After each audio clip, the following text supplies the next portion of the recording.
The end of an era in space travel will happen on Saturday when the shuttle Discovery lands for the last time after its trip to the International Space Station. NASA is now looking forward to a new era in which it goes back to the past, with astronauts flying to the moon and living there for weeks. For 27 years, the shuttle has been the U.S. space program, the only means to get astronauts into space. 0 and liftoff. 125 flights so far, all in low Earth orbit. And with just a few more flights scheduled, the shuttle will be retired in a year and a half. So where does NASA go next? In effect, they plan to go back to the future. This was spaceflight 40 years ago, Apollo 11, the first time man ever landed on the moon, 1969. NASA's plan now is to go back to the moon. And this NASA animation shows how they plan to do it. They'll launch 2 rockets. This Ares 5 rocket will take a lunar landing vehicle into Earth orbit.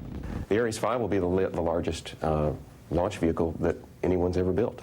Then a smaller rocket will take 4 astronauts into orbit. The astronauts in their capsule will link with the spacecraft carrying their lander, reignite the engine from the larger rocket, and head for a 3-day trip to the moon. All 4 astronauts getting into the lander and going to the moon's surface. But why go back to the moon when we were there 40 years ago? The plan is for astronauts to live there for weeks at a time and perfect the systems that will later take man even deeper into space. The plan that we've laid out would actually lead humans to Mars sometime in the next 2 or 3 decades. All of this is a long time away. The rockets haven't been tested yet. Astronauts won't fly on them until 2015, and the first time man will return to the moon won't be at least until 2020.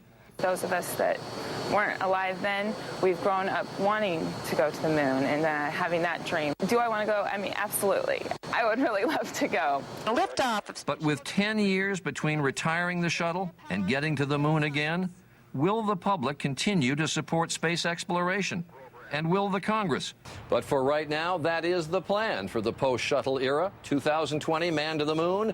Optimistically, 10 to 15 years later, man to Mars. And already the equipment needed to make that all happen is being built. This, for instance, is the rover that astronauts will use to drive around and explore the lunar surface and later the surface of Mars.